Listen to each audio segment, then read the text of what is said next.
All right. और हम भी अगर बच्चे होते हम भी अगर मोटे बच्चे होते नाम हमारा Bablu Bablu. What's up, everybody? We're back on episode 6 of Mind Over Music, season 2, with my three amazing, beautiful, and brilliant guests. I want everybody to welcome you guys. Thank you guys so much for being on the show tonight. We're going to start off with Sophia Punawala Manji. Sophia, thank you so much for being on the show tonight. She is a nurse practitioner. She is the mother of DHD films in her time off, and she sometimes has to deal with some poop in the tub whenever whenever Maz is not being a good boy. We're gonna remember this. Maz is gonna see this episode in like 40 years. And he's gonna be like, "Man, I pooped in the tub one time when I was 2 years old." So, Sophia, thank you so much for being on the show with us tonight. Thanks. I'm so excited to be here.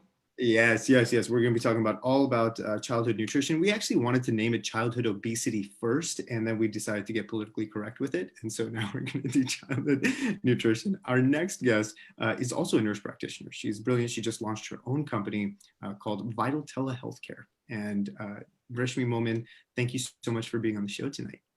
Absolutely. Thank you for having us. This is going to be great. Yes, yes. So I'm excited as well. And then we have a doctor in the house.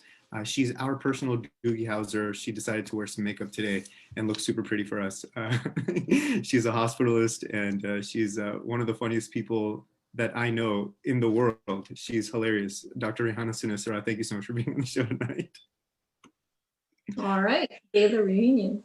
Baylor reunion, yes. So we all know each other from our days at Baylor, and we had a lot of fun in those times. It was a lot of kosher fun. It wasn't like, what these kids do today, in their badmashiness. We actually had a lot of good fun, clean fun, and we actually would go to, our religious prayers all the time, and we were all like, we were ache bache, hum bhi agar ache bache. So we're gonna get right into it tonight. So how's everybody doing? Give me some energy and let me know how everyone's doing. We're doing great. Excellent. Good. So it's so funny, as we were preparing for this show, the girls, had gotten together on WhatsApp, and I never check my WhatsApp. And so, because I get 500,000 messages from family members and random groups of just lots of random media that I don't really care to see. So they were trying to get in touch with me, but they met and they put together this awesome PowerPoint presentation. So let's pull that up. Let's get the PowerPoint up. We went through who's going to be presenting what and all that stuff. So there was a lot of thought and a lot of time that went into this show. So we're going to also post a link where all of our references and resources are also titled out, and then possibly also the presentation itself. But I will leave that to Rashmi and Rehana, whatever you guys want to do and however you guys want to figure that out logistically. So let's get into it. Right. So hi, I'm Dr. Rehana Sinesra, just so you know my voice if you're on the radio. So why are we doing this? The childhood obesity, obviously, it's an epidemic, and I'm an adult doctor, an internist. So why do I care about kids? Because I see the consequences. I admit people with strokes and heart attacks and diabetes and dialysis issues where only one thing is the bottom issue is obesity and diet. Not only, I would say, it would be genetics too, but most of the issues I would imagine that we can possibly control. I think at least 70% we are in control. So let's just, roll it back and see where all this begins.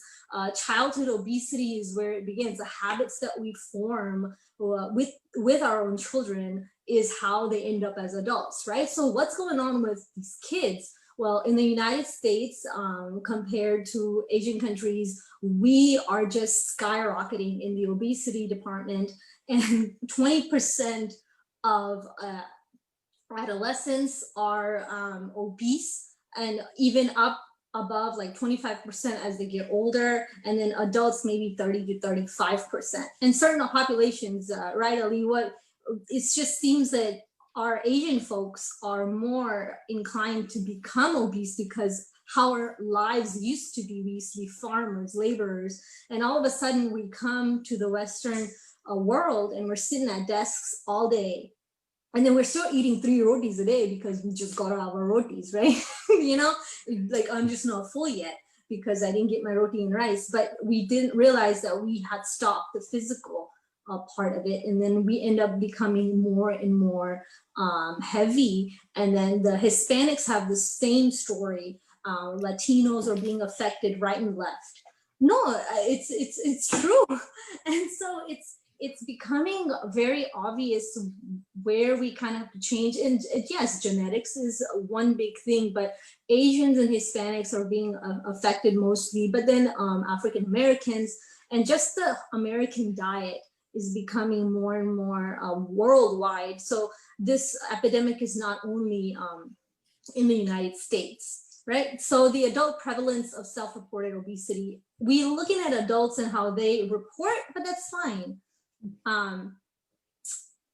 I think that when you look across the United States, so let's go one slide back if we can. Yeah, so let's look and this is something that's really important, right? I think you brought up a really important point, and really going back to you not only being a healthcare professional, but all 3 of you guys are extremely passionate about this stuff because you're seeing childhood obesity and you guys are mothers, and so you're making these healthcare decisions and you're making these feeding decisions, right?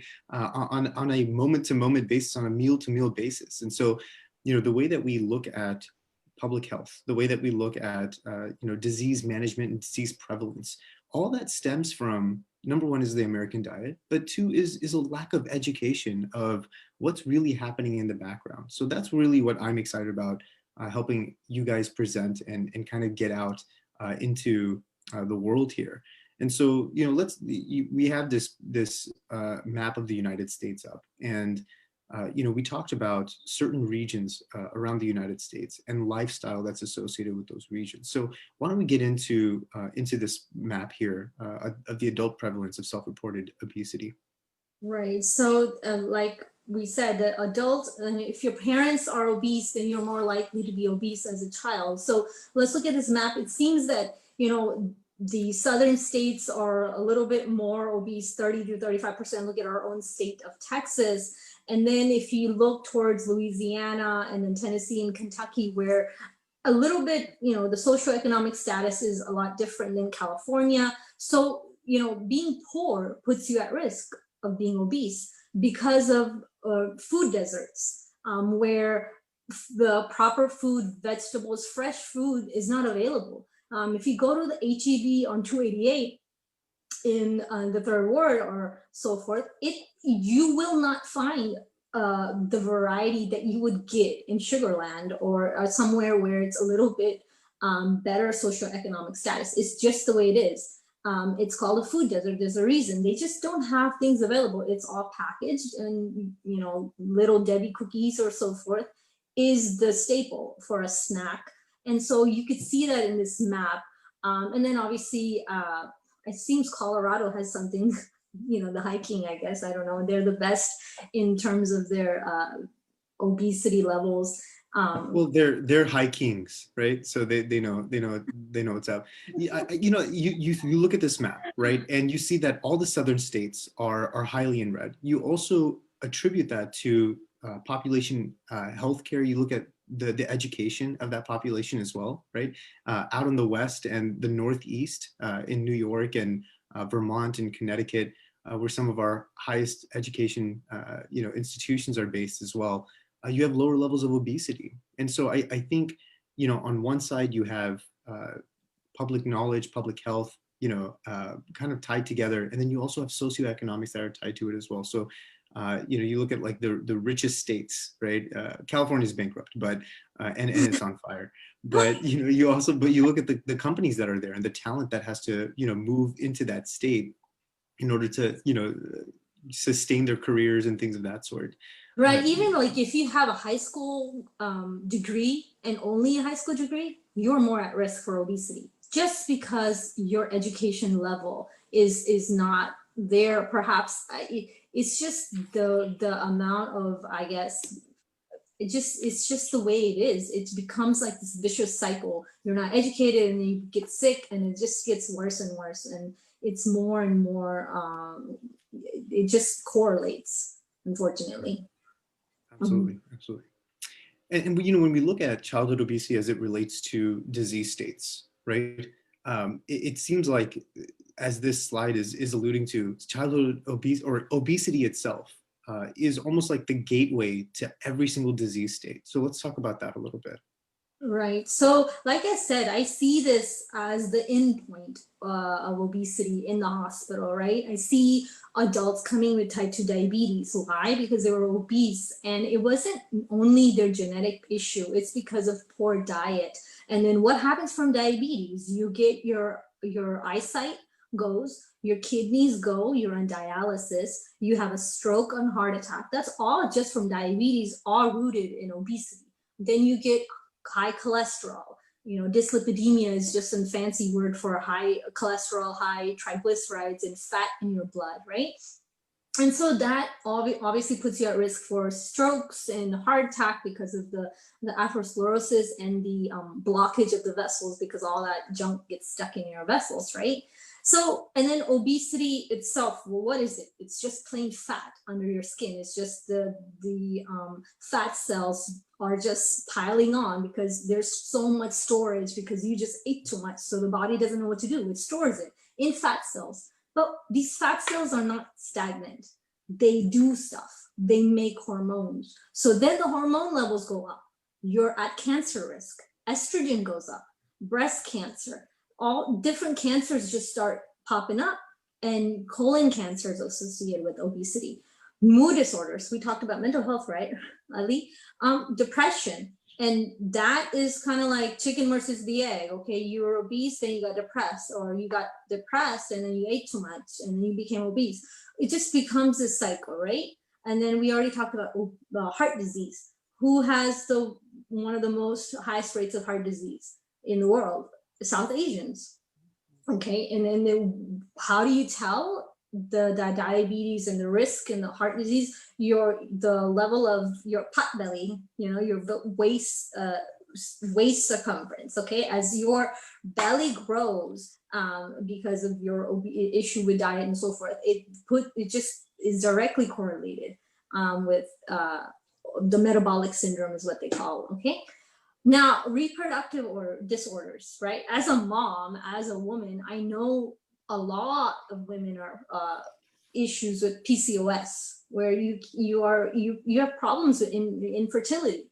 Again, and please tell everybody what PCOS is. Polycystic ovarian syndrome. It's just again, hormonal levels, and then once people start losing weight, the insulin resistant, your body just starts to respond to insulin better. And all of a sudden you lose 20 pounds and then you are able to get pregnant, and which people couldn't. And they don't even have to do anything. You just exercise and watch your diet, lose a little bit of weight, and people are able to conceive and live. So then we go on to what happens after a while of being obese for a while, and you continue to have high fat cells and triglycerides and hormonal issues, liver disease. Well, I also think that it's glycogen storage, right? I mean, it's not just fats that we're eating, right? We went through this whole thing historically where we thought fats were really, really bad for you. And so sugars were, the food industry started putting so much sugar into everything. And so we're actually consuming a bunch of sugar, right? And that sugar is sitting on our liver as glycogen, right? And storing on our liver as glycogen. And perpetually doing that over and over and over again creates this liver disease, right? Right. And so you get the same liver cirrhosis, same scarring as if you drank alcohol. So it's NASH, okay? It's non-alcoholic steatohepatosis, which is a fancy word for fatty liver disease. Fatty liver disease. And women who never touched alcohol, men who never touched alcohol throughout their life end up being on transplant list because of fatty liver disease. Again, it's not all associated with just diet. Yes, your genetics are at play, but there are some things you can do. And then the most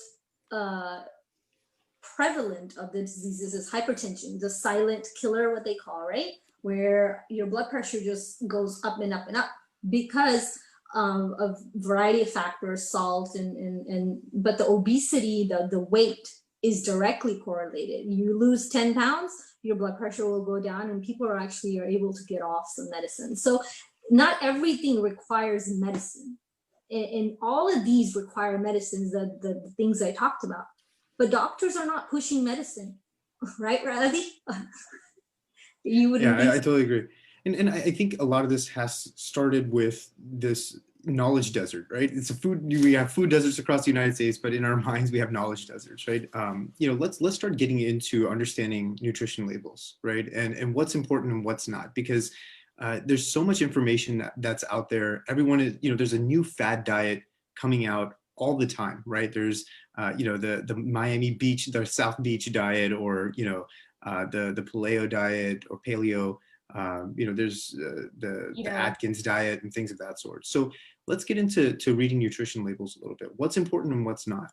Right. So nutrition labels are very simple to read, but you just have to be conscious. The whole point of this if there's anything you can take home, would be look at all the foods consciously. The nutrition labels are quite obvious. So let's look at the servings. First, we look at servings per container. So let's say we have a bag of chips and they're 200 calories per serving. You're like, okay, not bad for a snack, 200 calories, I can take that. But you forgot on your Cheetos, you had 3.5 servings. So 200 times 3.5, you're looking at a pretty high substantial amount intake. That's a meal right there, right? Yeah. And so you're just snacking away in front of the TV and you just ate 700 calories of Cheetos, right? So you have to multiply your serving size. Then you look at your fat and how many grams. And for kids, honestly, that part is not as important as, okay, you can kind of tell, I mean, what is healthy and what's not healthy. I would think on a nutrition label for a child, the most important thing is sugars, total sugar, added sugars as well. Okay, total sugar, added sugars, and then fiber intake. Right? Definitely. Yeah, let's go to the next slide. So this is yeah. So we're talking about reading nutrition labels, and then like how food is kind of presented to us in grocery stores. Certain things like Nutella, right? Nutella is like probably my favorite breakfast of all time if I could choose a candy bar for breakfast. But the way that products are marketed to us is very different. We have to be able to discern them. So not only reading the nutrition facts, comparing how much fiber there is versus how much sugar there is, right? And there's such an important correlation that I want you to talk about here after we talk about the nutritional mirage. Talk to us a little bit about Nutella specifically, or certain products that are in the breakfast aisle, but is not really nutritious and it's not really helping us get our day started in the right way. Right. So it's all about marketing, right? Anything you can market and you think it's the healthiest thing, but Nutella is just an example. Hazelnuts, oh yes, a little bit of dark chocolate cocoa, and it sounds great. Sounds like, okay, my kid likes it. Oh yes, that's all we want. Moms, we're like, God, he's gonna eat it today. Yes, and you're just like, okay, perfect. This is one thing he'll eat. But then you start kind of understanding what's going on with the nutrition facts. Okay, you got 2 tablespoons. And in that you have 200 calories, right? And fine, the kid needs fat. Okay, it's all right. Fat calories are half. Okay, fine. The kid's not, gaining weight. All right, I can deal with that. But sugars, 21 grams of sugar in one serving. Okay, there's 40 grams or 35 in Sprite and Coke, respectively. So you're giving half a Coke in the morning. Okay, The first is sugar. Yeah, it's sugar. You're giving half a Coke bottle, right? And I mean, and then look at your ingredients. The ingredients are labeled and listed in, descending order of how much they have been put into your product. So whatever is first, that's the most that's in this product, the ingredients. Right. So the way that, yeah, and that's really important for all of us to learn, right? Whenever we're reading nutrition facts and you read the ingredients, if it's chicken nuggets and the first thing is not chicken, then that thing is not mostly chicken nuggets, right? So in Nutella, we know that it's a chocolate hazelnut spread, but here the first ingredient that's labeled on Nutella is sugar, and the second is palm oil, which is insane. And just to give everybody an idea, like that 22 grams of sugar, that's like 4 of those sugar packets that we put in our coffee that we can find at Starbucks. It's like taking each one and piling it on a piece of bread. And that's just to give you a visual of what that really is. So that's a ton of sugar. And that piece of bread is another 2 packets of sugar. So it's like having 6 packets of sugar in one go. And there's no fiber in this, okay? So fiber is your brake for your body to flatten the curve of your glucose spike, of your sugar spike in your blood. So if you eat only glucose, your sugar will spike in your blood fairly quickly. But let's say you have your sugar with some fibrous other product like celery or some fruit that comes in its natural form, your sugar will spike slowly. It will be a little bit of flat curve, and it will stay longer because it takes a little bit more time for your body to break it down. Yes, digest. Let's go to the next slide. I don't know why we're not proactively going to the next slide. I'm like writing messages. I'm like, hey guys, let's go to the next slide. And then we just keep going. Okay, anyway, so please everyone read the chats and know when we're going to the next slide. So this is also really important, right? So similar to Nutella, Nutella is a very easy target, right? Because what is chocolate doing in the breakfast section? That should be an automatic alarm in everyone's minds, right? To say, why am I seeing this here? How can it be nutritional? But maybe it is, right? There's other products that look really healthy, but are actually not very healthy at all. So how do we read those nutritional facts, Rihanna? Dr. Vanessa? Yes. So again, it's a talent. You can get an eye of finding the hidden sugars. Like I said, it's all marketing. They want to just sell their product. They don't care. And the sugar is the cocaine, I would think, for your tongue, for your brain. And they like it, but they don't want to tell you. So they put it in everything: salad dressing, crackers, peanut butter. Hi, sorry, I've been doing that to the camera a lot. And then ketchup. My kid only eats ketchup with their chicken nuggets, and then I can't tell. At some points, it's ketchup with nuggets or nuggets with ketchup. It just depends, like literally. And so I'm like, okay, this is not healthy, Elon. But he just asked right now, I want ketchup. He's having ketchup. Okay, fine. I'm like, this is not healthy. Why? Because there's sugar in it. A lot? Yes, a lot. And then he moves on. I don't know what he did with that ketchup. I'm sure he licked it off the plate, but at least I taught him, okay?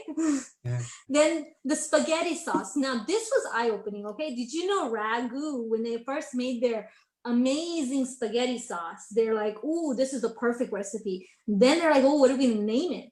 Oh, Ragu. Why? Why should we name it Ragus? Well, they're guys like, oh, we flipped sugar because that was our secret ingredient. Why not? The ingredient was sugar, so it was RAGU, and backwards is SUGAR, UGAR, right? Yeah. So it's Ragu backwards. Right.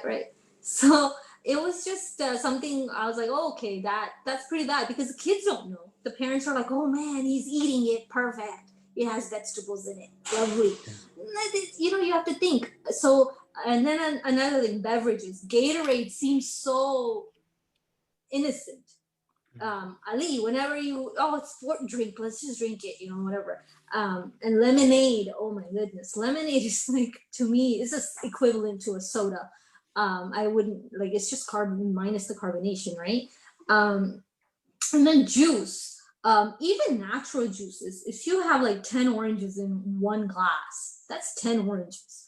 And so you lose the fiber, you lose so much, even though it's natural and it was there. Your child would just be on a glucose high, even though it's fructose, it's still turned into glucose.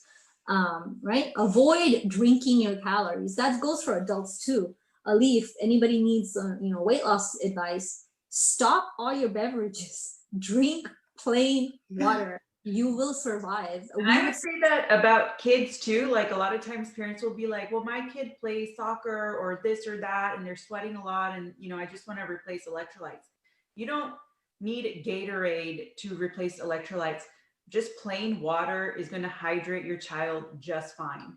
So no need for Gatorade. Because they're eating, yeah, they're eating fine. If it's been a really hard, pretty tough, rigorous game, and fine, I would still dilute that Gatorade. I would half it. Oh, And really? even when they're sick, like for example, when they're having like, an upset stomach, or if they're having diarrhea, vomiting, whatever it is that, they're having, some parents like to give Gatorade, not realizing that that's actually not good for them. And that's not good for their hydration when they actually need more electrolytes. That's not really replacing what they're losing. So that's one thing to keep in mind.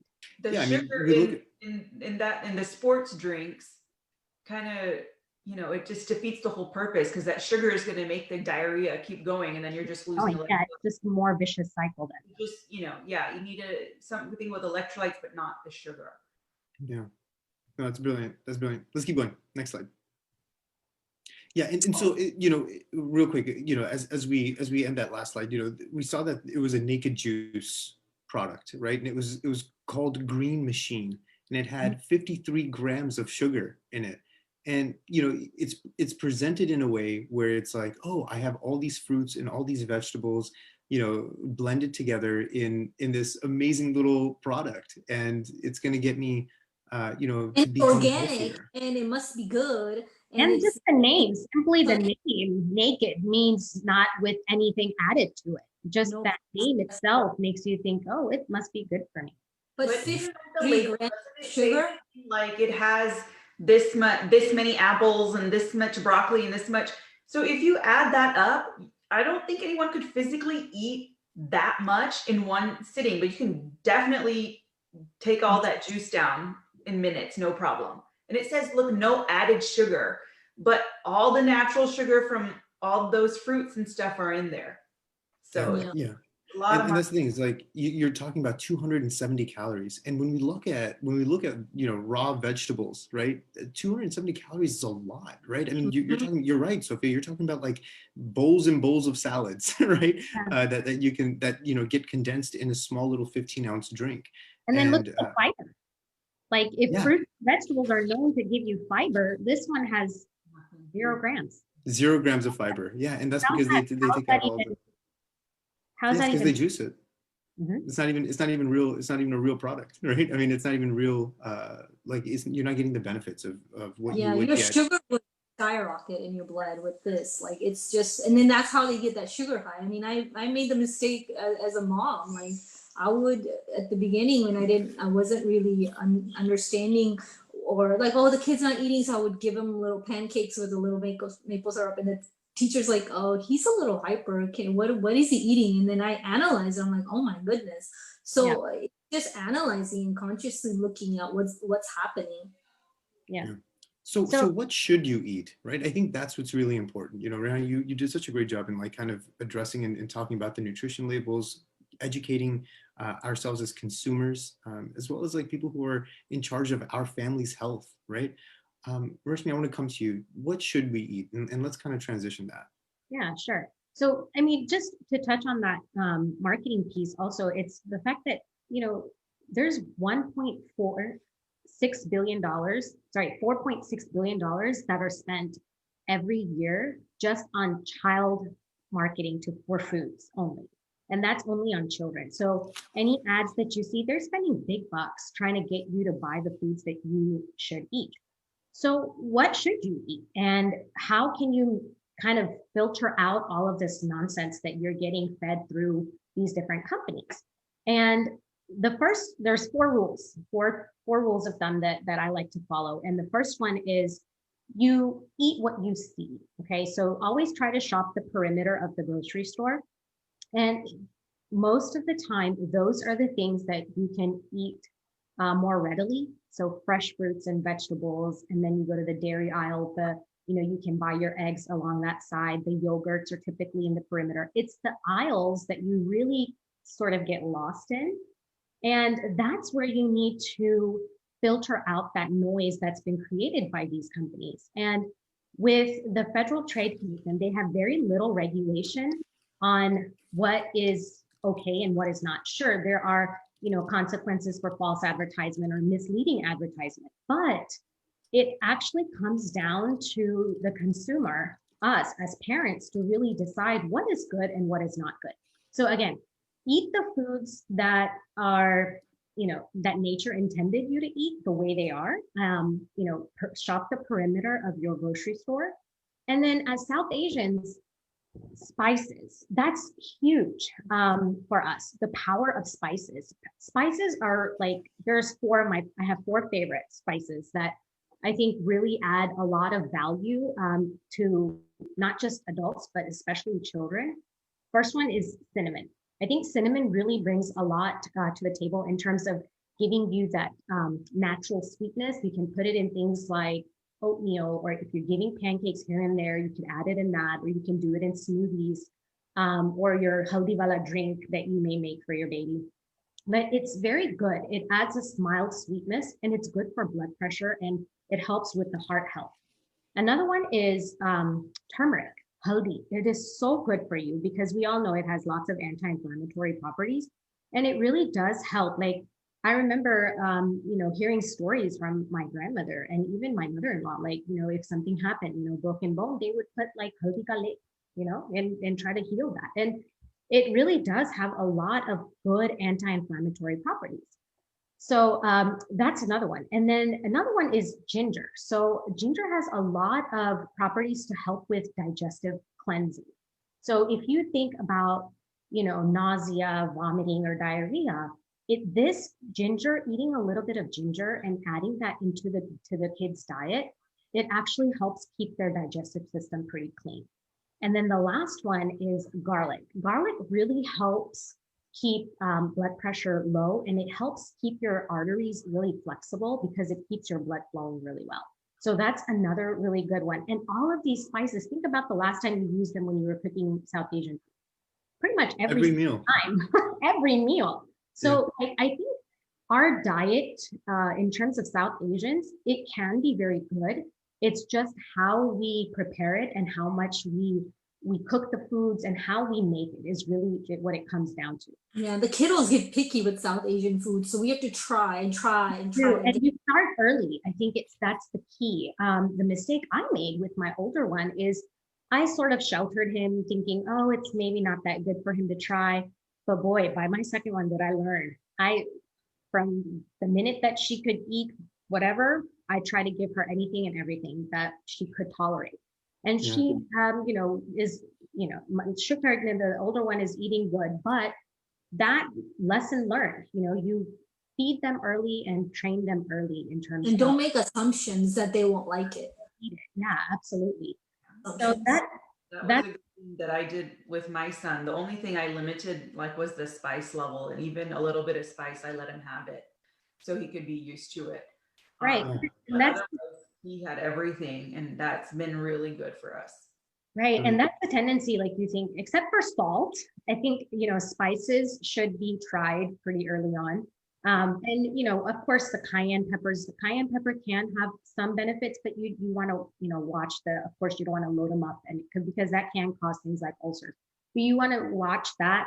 But other than that, I think all spices, especially our South Asian spices, should be tried on young children. And then reach for healthy snacks. Like my mother-in-law was really good. When I got married, this is something that I really picked up from her. She was very good about, she made it a ritual where after dinner, she'd cut a plate of fruit and put it out. And you had no choice but to eat it because you see everybody else around you that's like picking up a fruit and it's like making this delicious crunching sound.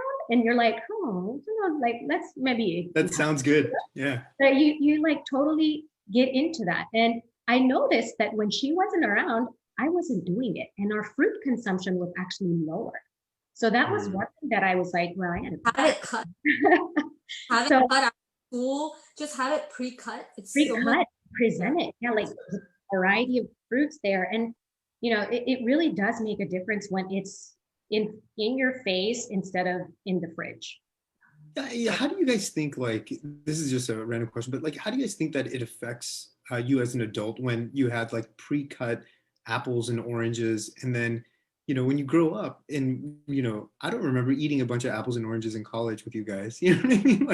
It was because maybe it was too easy to eat whenever it would be presented on a plate from your Right. parents, and then you don't, because you were spoiled younger, right?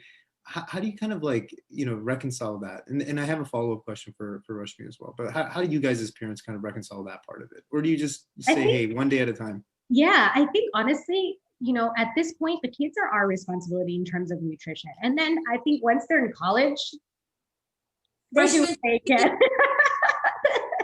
I think it's, you hope that you train them well and teach them healthy versus not healthy. I think at the end of the day, they're going to do what they're going to do when they're in college, right? So our goal is to teach them healthy eating habits and maybe transition out. Yeah, for sure. Thinking, okay, if they're in high school, they should eat their own fruits and and you should encourage that, definitely. But as young kids and moms of young kids, I think this is necessary for us to sort of put that in their brains and instill that, like, oh, did I have my 2 or 3, servings? And the thing is, what I tell my kids, that's easier for them to understand.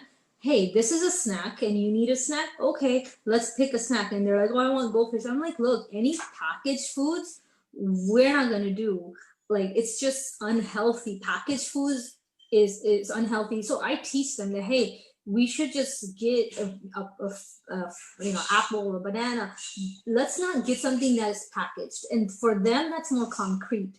That's more tangible for their brains to understand. And to me, then you decrease the risk of something being processed. I mean, yeah, raisins are packaged, but they're good. But that's like few and far between. It's mostly all the processed foods that are packaged. So that it also helps the environment. I mean, that was one of my reasons I saw is all the plastic. Yeah, I think that's important. I think that's how you get your kids to make these decisions as they get older is you teach them, because our kids are smart. We don't give them enough credit sometimes. So I really like what Rihanna's doing with teaching her kids, like what is a better choice versus not.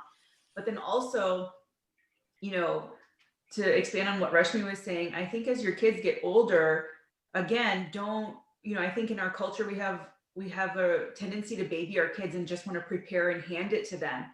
Well, as they're getting older, involve them in the process of making decisions, of meal planning, of prepping the food. That's how they're going to absorb that information and start living it. And that's also how, they're going to make those habits their own, is getting involved. Yeah, and then sort of teaching them in terms of snacks, like sort of teaching them like what's a healthy alternative. So, for example, right now, if you did an inventory of the top 3 snacks that your kids eat, and then ask yourself, what is a better or healthier alternative to this? So, for example, if chips or goldfish is one, then how can I change that to something like maybe nuts or chane, chickpeas, like roasted chickpeas. Roasted chickpeas have so much protein in it, so much fiber in it, and it's better for you, obviously, because it's not fried and it's roasted. So, just making small alternatives. Yes, have your chips. And that brings me to my next point is balance. Nobody's perfect. You can't expect, to have 3 perfectly well-balanced meals with all the macronutrients and all the serving size and perfect grams of sugar and no grams of sugar and perfect grams of protein. You can't do that. It's not practical, but it is about balance. So try your best to put color on your plate. Teach your kids, get your kids involved. And that brings me to my next slide, which is called Choose My Plate. Now, this was an initiative that was started by former First Lady Michelle Obama. I love her. She's amazing. This is probably one of the highlights of her tenure. And she did a wonderful job trying to bring healthy foods and healthy food choices to our schools. And this is a resource that you can find on the website. It's called choosemyplate.gov. And it's absolutely wonderful because you can visually see and show your kids a plate that has 4 parts and the dairy on the side. And it's easy for them to say, okay, I need to fill my plate with this. And this is my fruits, this is my vegetables, grains, and my protein. And it makes it easy for them. There's so many different recipes. There's so many different alternatives to snacks, to fruits. What do you can try different things. If something's not working for you, there's so many different ways. Also, there's a lot of activities that you can get from this website to involve your kids. So, making a plate with them, or doing a coloring activity or doing a scavenger hunt in the grocery store. So like they really give cool tips to help moms and parents in general to help their kids understand what making a healthy plate means. You can also download the app on your phone, and even on, I don't know if parents want to do this or not, but if your child is old enough to play on the screen and keep up with things on the phone, because we live in a very virtual world right now, and if they're able to do that, let them be in charge, I think, of taking their food and what they did for that day, keeping track of that. So on that app, you can put in like points. So for example, fruits, you can put in, you need 1 point for fruit, 2 points for vegetables, 1 point for protein, and 1 point for grains for one meal. And what they can do is they can challenge themselves and click every time they get those, they can get that point and receive a badge. So it sort of makes it interactive and it puts them in charge. So in addition to getting them in the kitchen to cook with you, getting them, to help you buy groceries, meal prep, these are some other ways that you can get them to choose their plate, literally, and really get them to make the healthier choices. Yeah, it's whenever we eat sugary foods or whenever we, make bad eating decisions, it's this little reward center that gets lit up, right, with the amount of sugar that we have. And I think that's, this is a very different way of doing it. It's the difference between feeding your child and eating with your child, right? When you sit and you eat with your child, you're educating them, you're bringing them into this world of how do you create nutrition for yourself? How do you have a well-balanced meal? And I think that's absolutely brilliant, Rashmi. Thank you. We're going to move it to Sophia now. So, Sophia, this is a great chart that we talked about, and we also, and you're going to hit this point home about fiber and how much fiber and why it's so important. But let's talk about, the daily calorie intake. Whenever we look at these nutritional facts, everything is based on a 2,000 calorie diet. Exactly. But if you're younger or if you're underweight or if you're not at the right height, it's a flat thing that is like, does everybody actually need 2,000 calories to survive? I think that's something that we also need to take into consideration. So, talk to us a little bit about how you look at, calorie variation through age group and nutrition as it relates. Yeah, so I really like this because it's a little bit more concrete because, I'm very type A, and for those type A moms out there, this might be a good guide. I got it from the Healthy Children, I can relate, Sophia. healthychildren.org website. That is a really great place to find lots of resources. But anyways, I really like this because it has breakdown of different ages, what the activity level of that person is, and then based on that, what their calorie need is for the day. So right now, I know my child's 2, doesn't matter about his activity level. He doesn't sit down, probably like most 2-year-olds, but he's going to need 1,000 calories. And then I see how that's going to change, as he gets older. So this is really good, and I thought a lot of people would appreciate this. We can go to know that they don't need 2,000 like us. Like you don't need to freak out if your kid didn't eat a meal. Yeah, all the labels are going to say based on a 2,000 calorie diet. Right. I think this is one of my favorite slides, I think, out of the entire presentation, just because it really breaks it down in terms of what you need to eat, what you need to give your child based on their calorie intake. Well, before we get into this slide, right, I want to make sure that everybody, and this is going to be like a little bit more advanced, right? So guys, don't, like, everyone that's listening, your mind should not explode, right? But if you are a younger person that doesn't need 2,000 calories and, the Nutella is based on a 2,000 calorie diet, well, you're not eating 46% of saturated fat for the day. You're actually eating 73%. Yeah. And so, it's really all about important. Perspective, right? And it's a range. And so, if your body is, if you're, a shorter stature or a younger person or a much older person, that is a moving target. That 2,000 calorie number is a moving target. And that 46% saturated fat is probably going to be higher than what you actually need as well. So we also need to be very thoughtful from that standpoint. But yeah, this is a great slide too, where we talk about the food groups and the amount of servings. So let's get into that, Sophia.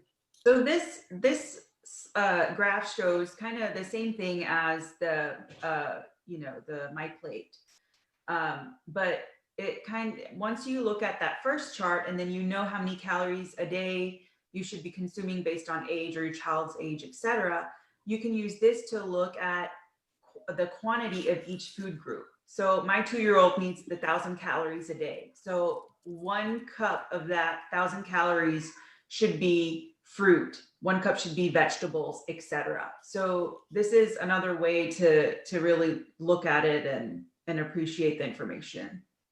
Yeah, absolutely. I love it. I love it. Let's go to the next slide. I think that, one thing that Sophia and I have in common is that we love eating really late at night, and we make really poor decisions when we eat really late at night, because we're not trying to cook at like 10:30 p.m. when everyone's finally asleep, and we get our munchies. And so, we end up eating really highly processed foods. And sometimes when we're not in the mood to cook for our children, we say, let's just get a Happy Meal. And, that's probably the most processed of processed foods that we can imagine, right? So let's find out and uncover a little bit about what's minimally processed versus very heavily processed foods. So processed food just has like a bad connotation, but there's really a big range. So like even like the fresh spinach that we have that's bagged and ready to eat, or like roasted nuts that's in a bag ready to go, that's technically been processed, right? Because it's not just natural off the tree. So that's minimally. The next is like our canned vegetables, frozen fruits and vegetables, stuff like that. It's picked at peak and then processed to lock in the nutrition. So the minimally processed and the processed at peak foods are kind of like green go-to foods. Those are the good ones that you want to incorporate in your diet and don't have to feel guilty about. The ones that you kind of have to be a little bit more conscientious of is the stuff like pasta sauces, salad dressing, stuff like that. The things with the added sugars, the dyes, things to add flavor, preserve it on the shelf, stuff like that. And then, yeah, when you read the ingredients of anything that you're eating, if it's more than what that ingredient is, it's probably more processed, right? And we can also assume that the more processed it is, the more sugars, the more salt, the more preservatives. Yeah. Say it again, Rihanna. No Go-Gurt. No Go-Gurt. Exactly. So the goldfish, the pretzels, the things that we're putting in our kids' bags to give them to go snack-wise, those are heavily processed foods. So we have to be really careful about those and how much we in our family and our children are eating that. And then the most heavily processed stuff is like pre-made meals, frozen pizzas, microwavable dinners. And so we really definitely just want Cinnamon Toast Crunch. College freshman year. Cinnamon Toast Crunch. All of our they have the sugar, salt, and fat, and they go ding, ding, ding, ding, ding, well, I think it was just when I think about all of our freshman 15, because I think all of us got our freshman 15. Rihanna didn't, because Rihanna's like the skinniest human being in the world. But like, I think all of us kind of faced that, and it was because we were in this storm of a high stress environment, and we needed to calm ourselves down, and our adrenaline is going right. So I don't think people take that into consideration either. Whenever you're in this high stress environment, emotional stress. At 3 a.m. Stress yeah, eating. exactly, And you're not at the library, right. You're you're like, hey, when is Penland going to close? And it's like, it's going to close at midnight. So let's go to Penland or whatever. Right? Meals worth. I paid money. Yeah. And you're not going to let meals go because we're South Asian and we're very conscious like that. So let's go to the next slide. Rashmi, let's go to the next slide. And I think that's the other thing is when we are eating food, how is that food also being processed within our body? I want us to take this message home. This is probably one of the most important slides. It's something that I learned so much about is the balance between sugar and fiber. And if it's not a 1-to-1 ratio, then the ratios are completely off, and you're going to be more likely to get diabetes later on or even earlier on in your life. Rihanna was, I don't know if I can say this or not, but Rihanna was facing gestational diabetes, right? And so and she's a doctor, guys. She's a doctor, and so doctors can't get gestational diabetes. Gestational diabetes actually taught me more than medical school about nutrition. Honestly, Mm-hmm. Being a patient, having to do your sugar 4 times a day and checking it and not being under control. And then the doctor was like, well, do diet, and then, or we have to go to insulin. I'm like, I'm not doing any more pokes, So I learned fairly quickly, my chai, it's still lactose turned into, glucose. So my sugar was spiking. I was like, okay, what do I do with that? I cut the chai in half. And then literally I had to have 2 or 3 stalks of celery with my chai or afterwards because it had fiber in it. And I learned that if I just ate 2 or 3 stalks of celery with my chai or my bread, it flattened the curve for my glucose. Okay. Yeah. Gestational diabetes is a little different from regular diabetes, but still it's the same process, same pathophysiology. It's short term versus long term, and how what is it called, the glycogen cycle, fast burning versus slow burning, anyway. But I think that's really important. That's like kind of the shortcut, right? If your fiber ratio is off, then you're going to be at risk. So Sophia, why don't you talk to us and tell us what that formula looks like? And we'll come back and we'll talk about this, because in healthcare, whether you're a healthcare professional or you're not, or some of our doctors, nurses, things like that, they don't get any nutritional training. And all these chronic diseases, all these illnesses that we face throughout our lives, cardiac, health, whatever it might be, right? Mental, things of that sort, it all stems from nutrition. And if our healthcare professionals aren't getting nutritional training, then it's up to us, and we have to take on that part of our healthcare ourselves. So, Sophia, let's get into our fiber needs and how we can calculate that, and then we'll go from there. Perfect. And we have about 4 or 5 minutes left of the show, so no pressure. So I work with kids exclusively. So I talk to moms a lot about fiber, and most of the time it's in the context of constipation. But fiber is not just important for constipation. It's very important to regulate our sugar levels. There's a strong correlation between lack of fiber and insulin resistance, which is what causes diabetes. So how much fiber does your kid need? The easy formula is the age of the child in years plus 5 to 10. And that equals the number of grams of fiber they need a day. The maximum will be 25 grams. So my 2-year-old needs 7 to 12 grams of fiber a day. Good foods, like better choices of foods, are going to have at least 3 grams of fiber per serving. Okay. And so these are the foods that, obviously fruits, vegetables, brown rice, oatmeal, but not instant oatmeal. It has to be like steel cut. Yeah. And then the beans, seeds, and nuts. So that's where we're looking for. Don't buy the Quaker oats. Don't buy that. Yeah. Instant. Let her finish. Let's go. Sophia, keep going, please. Everyone's like, steel cut. You said 4 minutes. Yeah, we're trying to hurry it up.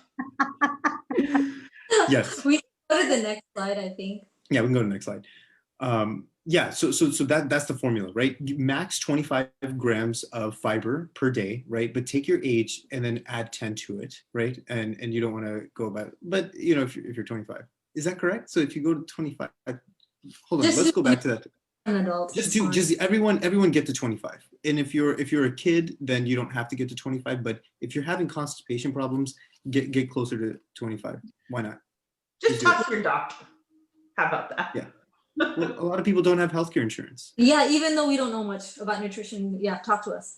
This is gonna be in the resources, no problem. Yes. Okay, good. So let's get into go-to recipes. I know that as mothers, you guys try to make some substitutions, and we have 2 minutes to talk about this. So let's talk about this, and then I have a few questions for you guys specifically, and then we'll wrap it up. So I think, Rashmi, you want to talk about healthy alternatives and some go-to recipes, correct? Yeah, sure. So for snacks and things like that, you want to make small changes and small healthy swaps. So in my house, we have like a 2-to-1 rule. So kids are required, if they're going to eat 3 snacks, at least 2 of them have to be a healthy snack, and then 1 snack of their choice. My little one calls it a pantry snack.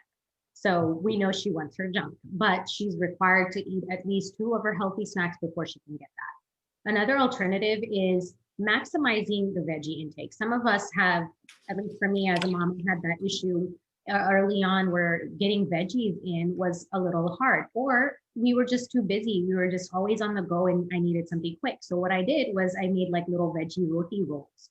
What I would do is just take all the veggies I can find. And when I mean veggies, I got creative. I would add apples, chickpeas, you name it, spinach, broccoli, green beans, anything and everything that you wanted, fruits even.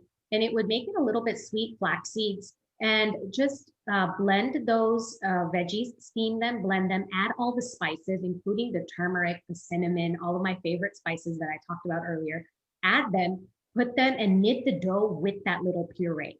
And then make the roti the way you normally do, put a little bit of ghee or clarified butter, roll it up, and you're ready to go. So like things like that. And then zucchini is another favorite treat of mine, like that I like to sneak in anything and anywhere I can. You can put it in smoothies, you can put it in baked goods. White beans is also another good one, has tons of fiber, lots of good protein. You could put it in fruits, you could put it in your veggie smoothies, fruit and veggie smoothies, and it's very creamy and delicious. So like when you're making those pasta sauces, you can start with like the peeled canned tomatoes and add some of these, zucchinis, and you can add some of these fresh veggies, just shred them really small. And, the kids don't even notice that they're there. Yeah. It all takes pre-planning. The whole point is planning. These are not hard to do. They just take a little planning. And so for our breakfast, when I was scolded or told by the teacher that you need to cut down on the sugar, I was like, okay. So we would do egg omelets, and then he's older, but I took him and underestimated him. He's like, I want bell pepper in there. I was like, really? And I thought that's an adulty thing, but then he loves his bell pepper. And so banana strawberry smoothies, oatmeal with honey and fruit, if you can do it. And you know what? Honestly, it's not going to be a great day every day. No one is saying that. I take out that pancake mix. It's okay with honey sometimes, or hash browns if I have to do it. But all the other times, as long as you're doing things consciously, as long as for lunch. Right. Yeah, I think like as parents, right, we always think about how we're going to play coach, and it's like coaching a soccer team, and then you end up just playing goalie the whole time, right? I mean, this is kind of the adjustment that we make. But what we're going to do is we're going to take a quick commercial break, and then we're going to come back because I think that this is probably the most fun and entertaining section, is coming back and just talking about stories about parenting, some of the decisions that we make, and stay tuned with us. We'll be right back with Mind Over Music. This is episode 6, where we talk a little bit about childhood nutrition. Stick with us. Okay. Hey guys. So is this part being recorded too? This part is also being recorded, so everyone on Facebook Live we can continue the conversation on Facebook Live. I just had to take a radio break because it's been an hour, and we usually do 2 to 3 people have to listen to. Not joking.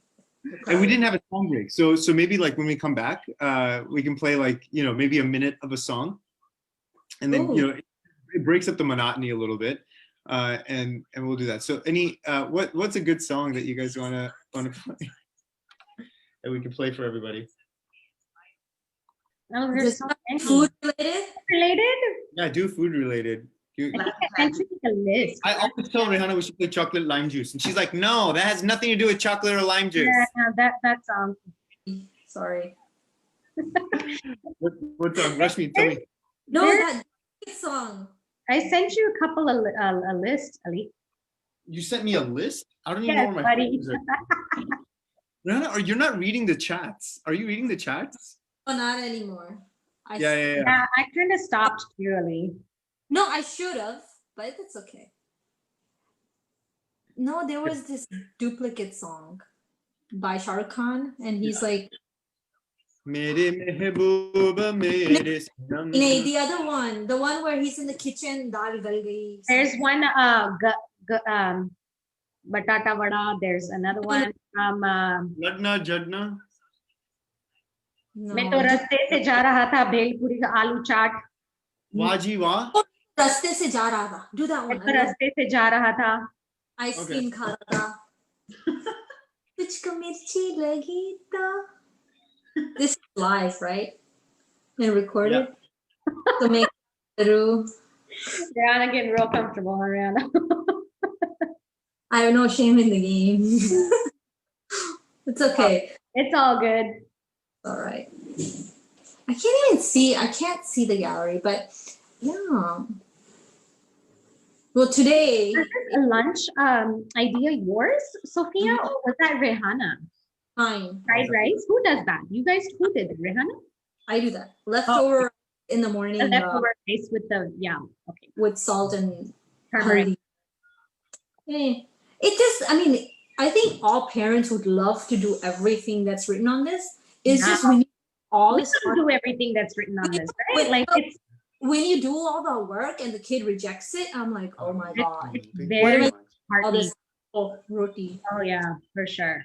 You know, I get PTSD when they reject like something where I work like all day. I'm like, dude, Jesus, you're it's getting appreciated, hash yeah. browns. 8 to 10, yes. Oh, thank you. It is- This it means is so much hard. to me. And what is your name? It's heartening, but you do what you can. You win some, you lose some, right? Yeah, and I think it's the trend that matters. I think everybody needs to know that every day is not going to be Thank a you. winner. Thank you. That means so much. So- Thank you for calling. Okay. Oh, Vajiva is the song. All right. Are you ready to go back in? How about that At this Vajiva? That was slide. pretty nice. We're done with That this was- slide. That was a lady named Parveen, and she just like, oh, thank you for making the switch. Very thoughtful. Very thoughtful, huh? Switch Okay. for what? The bullet point. Whoever did that. I did that. Oh, thank you, Rashmi. You're welcome. Okay. Y'all are so weird. If you're tired of reading about other people, All right, we are back with episode 6, season 2 of Mind Over Music. I'm your host, Sean Ali Molodina, here with my 3 beautiful, amazing, brilliant guests. They're mothers, they're healthcare workers, they're the best of the best, and I'm so happy to have them on the show tonight. Everybody, welcome back, Dr. Rehana Sunisra. Hello. Hello. Oh man, I don't know what's going on over here. Oh, I don't think it connected. So weird. All right. Anyway, so what? All right, Rehana, try again. Technical difficulties? Yeah, this is a technical difficulty. It's really weird. I don't know what's going on. Can you hear us? Yeah, now I can hear you. Okay, yeah. So yeah, Awesome. so Rehana, thank you so much for being on the show tonight. CEO, founder of, of Vital Health Telehealth Care. Rashmi Woman. Rashmi, thank you so much for being on the show. Thank you. And Sophia Purnavala, the mother of DHD films and nurse practitioner galore. Here we go. Thank you for being on the show, Sos. Thank you. You know, I remember today, only today I remember, I was like, oh, I was like, what was my nickname for you in college? It was Sophs. I would always call you Sophs. I don't know if you remember that or not. I didn't call you Sophia. Anyway, Sophs. Anyway, so here we go. We're back into it, and we're going to get into Mythbusters. I think this is the most exciting, fun part of the show. And the reason why it's fun is because people love hearing disaster stories about how you guys try to be good mothers and then it adjusts and it's like, I couldn't do that. Like, it just wouldn't work. So let's get into some of these myth busting. So I love hearing from Rehana. I want to get into Elon's story about how you would hype him up on sugar and send him to school and how he got in trouble. But before we do that, tied into this first Mythbuster, I've heard that every toddler needs 3 full meals a day. You have to make sure your toddler eats well, and is always completely full. Every toddler needs 3 meals a day. What do you think? No, they live on air. I swear, they live on air. They can survive. What we're saying is, as moms, we shouldn't worry. I mean, I'm being a hypocrite, but we shouldn't worry if they don't eat their 3 full meals a day. It's fine. They're gonna survive. They will grow as long as they're not falling off their curve, their growth curve. If they're growing taller, it's gonna be okay. If they miss breakfast, it's okay. You go to the next meal. You don't need to go into some anxiety mode. And so that's how my second child is. He's like 10 percentile, and I'm like, oh my gosh, he's never gonna grow. But you know, it is what it is. It's okay. The apple doesn't fall far from the tree. Hey, somebody's got to be 10th percentile. You know what I mean? Like somebody. Put it into Genetics too, Rihanna. have to remember this. And I think as a mom, it's really hard because you're just thinking, oh, my kid's not eating. They have so much rapid growth in that first year of life. So they're eating a lot and it's really easy. Like it's like almost like everything you give them, they take, and it's awesome. And then they come into this toddler mode, after a year, then that 2-year age. And then they start having their preferences and become picky and stuff like that. So a couple things. Your toddler is moving more, but their growth is not as fast as that first year. So they're just not going to eat those 3 full meals a day a lot of the time. And that's okay. You don't have to feel bad about that. And so you give them, this is what it is. And if they eat it, great. And if they don't, hey, we're going to try again next meal. No problem. I think needs, go ahead. No, I was just saying, and then also a lot of times it's like, you bust your butt and you make this, make this plate of food for them, and it took time, and you're like, trying to do 10 other things. And then they're like, oh, we don't like it. Are you crazy? Yeah. You just liked it yesterday. Yeah, yesterday. Yeah. They liked it.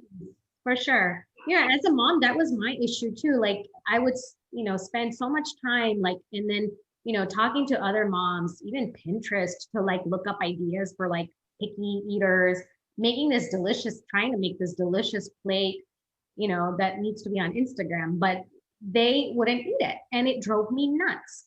But I learned that, it's not about what they eat that meal or even that day. Sometimes it's looking at the whole week.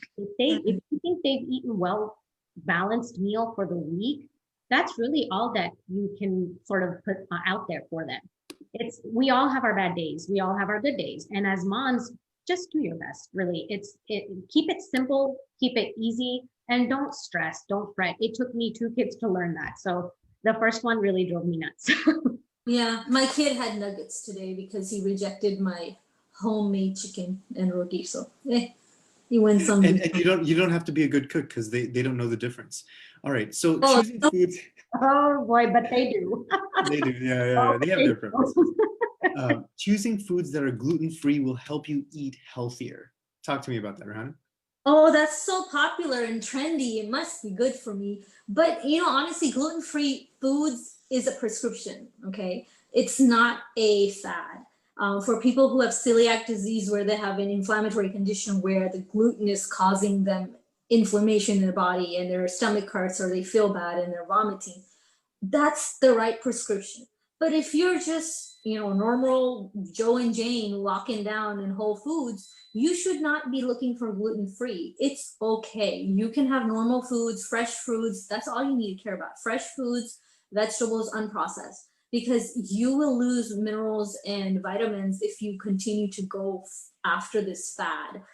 Gluten-free is a prescription, in my opinion. You should not be eating it if it's not prescribed to you, unless it really does make you feel better. Yeah. Unless you have sensitivity to gluten and you have celiac disease, which is, you're pretty much adverse to the protein, the gluten protein, and your stomach is having an adverse reaction. I don't know if it's actually that important, right? You're right. A lot of these fads, and we're going to get into, the need to eat meat regularly, right? But a lot of these fads, because they're so imbalanced, and Rashmi talked about the My Plate, and she talked about having access to that app and looking at your plate and dissecting it into 4 different quadrants, right?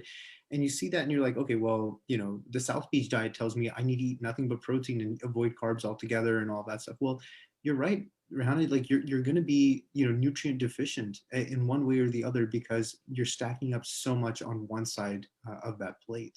So let's talk about the need to eat meat protein regularly. So I'm really go ahead. So I'm really passionate about the looking at and dissecting and analyzing how much meat we consume. Previously, in 100 years ago, where we didn't have good refrigeration and so forth, and we didn't have mass production of meat, we didn't have meat every day. Friday was Gosht Day or Chicken Day. That was the day. This was a luxury. Meat was a luxury. Now it's become a necessity. And it is something that we are not consciously consuming. And it is causing more and more issues. Red meat associated with cancer, colon cancer, It's obvious. And meat is processed, especially the ones that we we don't go out there and grab the chicken and so forth. It's very processed, and so you need to monitor and see how much meat are you consuming, a food diary, a food log, because you won't remember what you had on Wednesday. Right? Well, let's just pick up some nuggets or some fried chicken or whatever. But did you know that you just had a burger yesterday, and then day before you had gosh, then day before you had biryani because we had a dalit, and then we had leftover? Like, oh, we had kushari. It never ends. We are using meat, and this is, and whenever we go out to eat, I'm never gonna order a salad from a restaurant. I order meat. It's just like I don't feel full. I mean, I'm not going to spend $15 on a meal that's a Honestly, vegetarian meal, right? I think that's the other thing too. Yeah, I Right. got to have some meat on it. Yeah. Let's switch gears a little bit. Sophia, let's talk about natural juices. Are natural juices healthy and can be given regularly? Because that's what I'm hearing. So they're definitely okay to have in moderation and have as a treat, but it's not something that you should have regularly. So it's not Why? like, oh, you gotta go fresh squeeze your orange juice and give it to your kid every day. We kind of touched on this before. How many oranges does it take to make that glass of orange juice? 5, 10, depending how big your glass is. So are you physically going to eat, more than one orange for a snack or a meal? No way. So it's just not practical. Also, we said before too, like when you eat or the fruit or the vegetable, it's got the whole nutrient packet in it, right? It's got the natural sugars, but it's offset by, the fiber, and then you've got the vitamins and minerals and everything that comes with it. So I would say just avoid juices, use it as an occasional treat here and there. That's totally fine. The American Academy of Pediatrics recommends no more than 4 ounces of juice a day for young kids. So I would You can dilute it. I mean, there's you know. no shame. There's no shame in diluting juices and sports I'd do drinks. it. I'd do it. You know what? I see a lot of parents that are like, oh, my kid doesn't like water. And, I feel like the kid ends up getting a lot of juice anyways because they're diluting. So again, it's that consciousness. Goodies. You do what works, but make sure that, if you're diluting juice that, or water, to make them drink more water, that's fine. But, you got to make sure it's not more than that 4 ounces of juice a day. And, like for the older kids, like Crystal Light is a good alternative, gives flavor, but it doesn't have that sugar of the juice and stuff. So Yeah, as an adult, I dilute my juices. I mean, I try to stay as close to that 4 ounces. I don't drink juice every day by any means, but like, whenever, yeah, but whenever I do have something, like I always dilute it because it's too sugary. And, I think when it's packaged in a certain way, we almost in our mind say we have to consume it the way that it's packaged. No, you don't. You just, if it says poison, don't eat it, right? I mean, and you can dilute it and it's less poisonous, and that's fine, right? Yeah, Your body will tolerate it, right? Let's talk about dairy products. I'm hearing dairy products are fattening and unhealthy. I think cheeses, all that stuff. I think they are pretty fatty and unhealthy. But talk to us about dairy products. Soaps. okay, so I think the dairy products is a very personal thing. Okay, there's some families that choose to be vegan. There's some that their kids love milk and that's all they want to drink, and so we just have to be conscientious again. Milk, there's some kids that love milk and some that hate it, and I always tell my families that milk is a good source of protein, fat, calcium, and vitamin D. Okay. But if your child is eating a good, well-rounded diet and you're getting other sources of foods with those things in it, then you don't have to do the milk and the dairy and stuff like that. And you don't need to give your child a glass of milk with every meal. If they're gaining weight, don't. Water, it's enough, because once you cut that milk and if they were overweight and they're still drinking half a glass every day, it's okay. Water is good enough. Yeah, I totally agree. Rashmi, talk to us a little about type 2 diabetes. The myth here is only adults get type 2 diabetes. So not true. Absolutely not true. In fact, actually 3,400 to 4,000 children every year are diagnosed with type 2 diabetes. And it really does relate to the nutrition and, the things that we put in front of them and what they're eating. So definitely not something that is only strictly related to adults. It does start with children. And in fact, I think I'm really interested in knowing what those numbers will look like once this pandemic goes over, because, kids have been learning online. They haven't been getting their movement that they normally get when they're in school, the home cooked meals that they're eating or snacking. I mean, I know my kids, I feel like the pantry door is a revolving door. It's every minute or chance that they get, they're in the pantry. So I feel like that is definitely going to play a big part into those numbers in the future. So I'm really curious as to see what that's going to look like for kids here in the next 4 to 5 years. Newsflash, it's not going to look good. It's going to be really bad. It's going to go up. We know that. It's through the roof. It's through the roof. And then finally, this last Mythbuster, and then we'll exit out of the presentation and get back to us four. Actually, you can do that now since I know what the last question is. Rashmi, I always hear about how, if it's organic, it's good. Like it's ubiquitous, right? As long as it's organic, there's, you can't touch it. It's the greatest thing for you. Let's talk about that myth. So again, I think there's you need to understand what the purpose of being organic is. Like organic produce, there's a list of, dirty, what is it, 12 or 7, something like that you can follow that is good for you, that you should buy organic. Things like spinach, strawberries, things like that are okay to buy organic. But then if you're talking about, for example, Auntie Anne's mac and cheese that comes in that prepackaged stuff, it's organic, but really, is it good? Seriously. So with that powdered sugar, it is powdered sugar. Really, is it even cheese? And again, in moderation, there are parents that are probably eating this right now, and we're talking about it and feeling super guilty. This is not to mom shame, parent shame.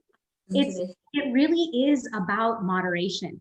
So yes, if you're eating that all the time, then it's not really a question about being organic or non-organic. It's about question of, is it highly processed and is it necessary? And are you eating it in moderation? Yeah, absolutely.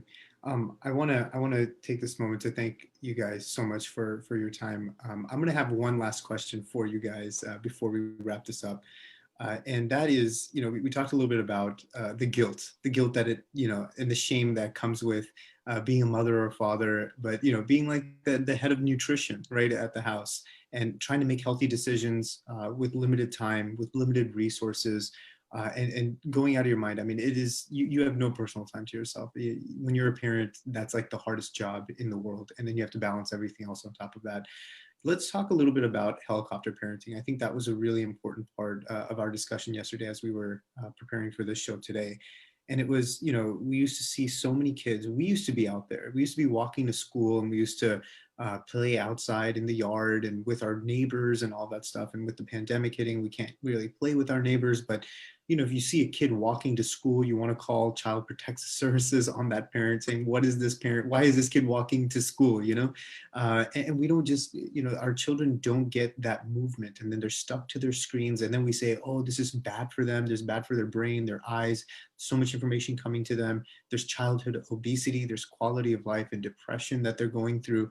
And on top of all of that, we're helicoptering them and we're micromanaging them. We're driving, parents are driving themselves crazy, and then they're driving their kids crazy, and they just don't know how to get out of that holding pattern. So, I think before we get into this, this is not anything that has to do with shame. This is all about, this is a normal part of being a parent, and this is just what happens. And so, let's talk about how we all kind of helicopter parent, how there's some of the tendencies, what we're trying to do, where we want to move it forward, and just to build a community here. And hopefully this is not the last series that we do. I mean, Rehanna is really the one that brought us all together, and Rehanna, I hope that you keep on doing that, and you bring fun, cool, unique topics, guests, whoever you want. It's on you guys, and this is a platform Yeah, this is a platform for us. It's a platform for our community. So let's talk a little bit about helicopter parenting real quick and lessons learned and kind of where you want to take it moving forward. So,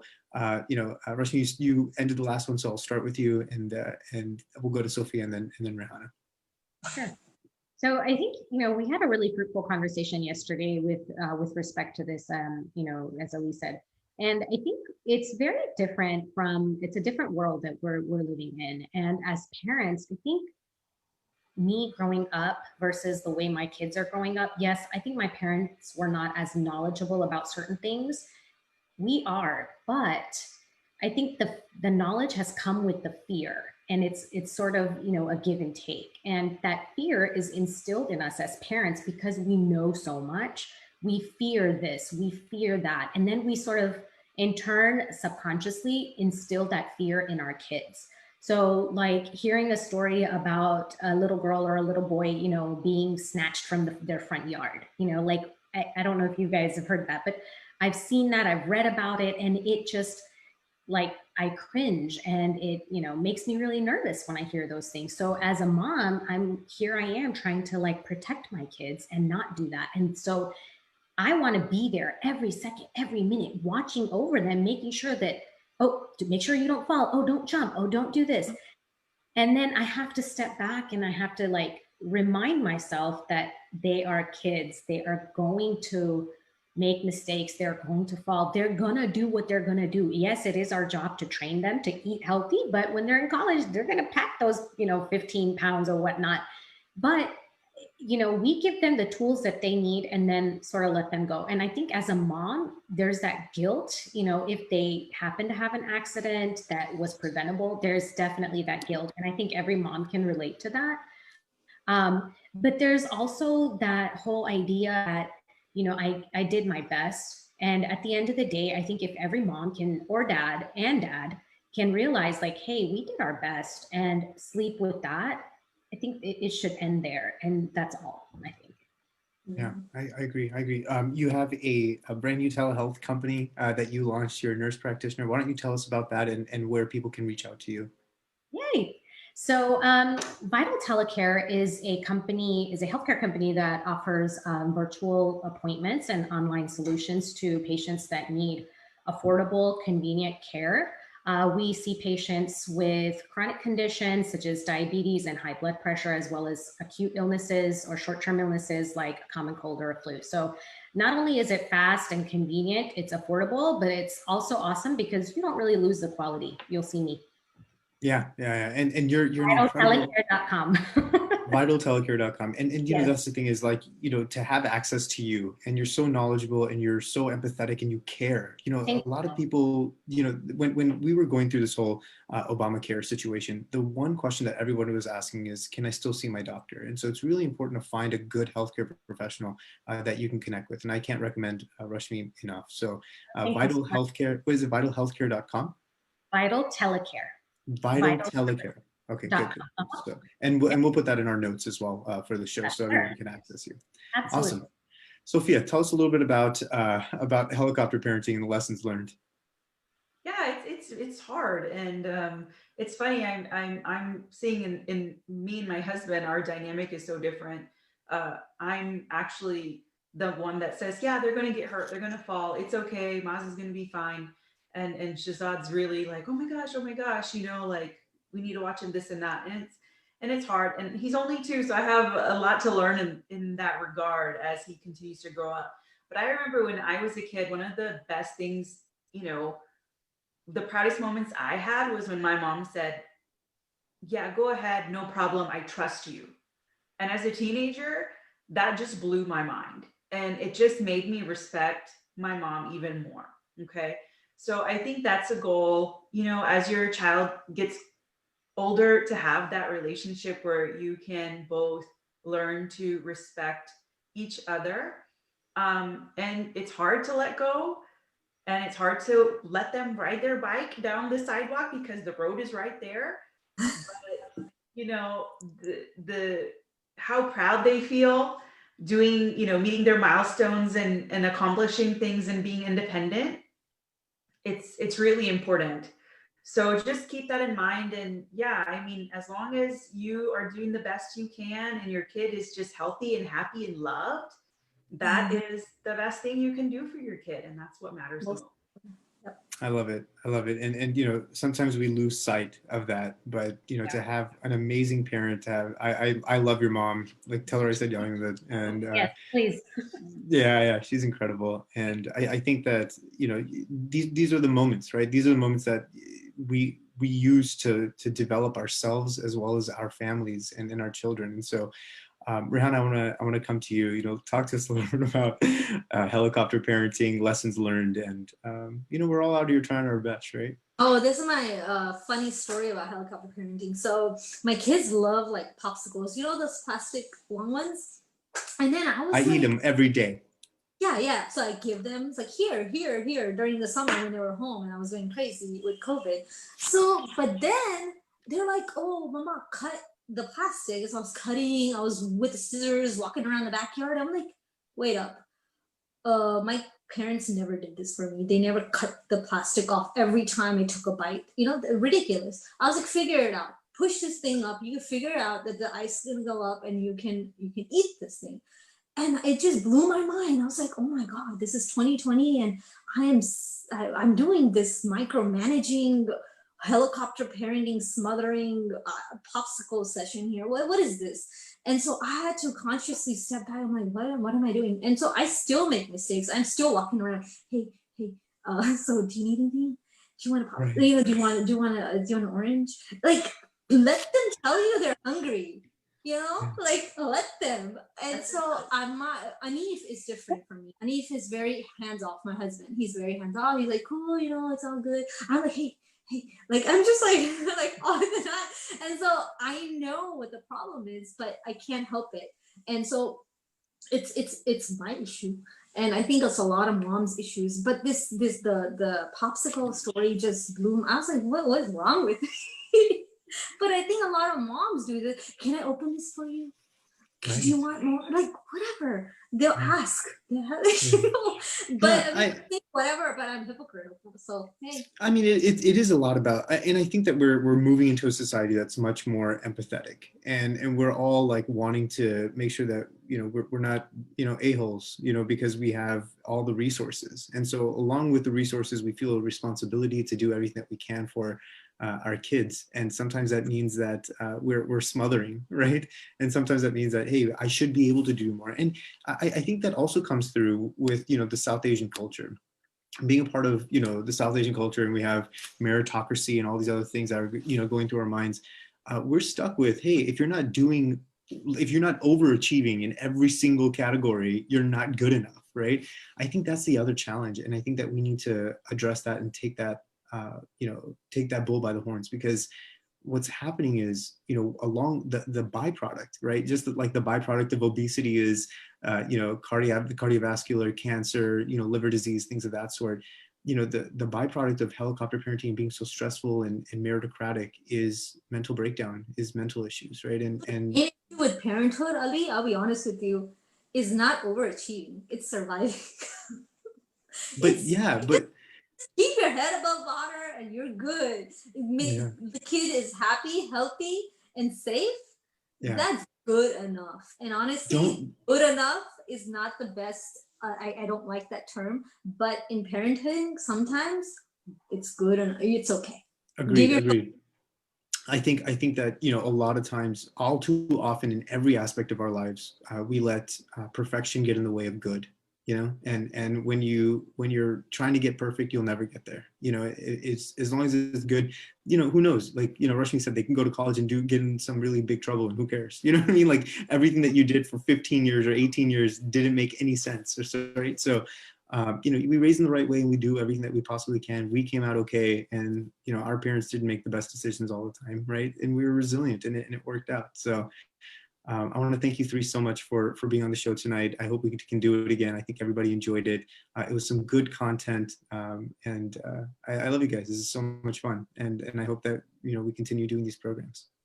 Absolutely. Thank you. Thank you. All right. Have a good night, everybody, and stay tuned for our next show. It's called The Night Owls, and I'm going to be hosting that show as well. Tonight we're talking about The Queen's Gambit, which is an amazing show that's on Netflix, and we're going to be talking about chess and how we strategically move through our life. So stick with us. We'll be right back. Hi. Hi.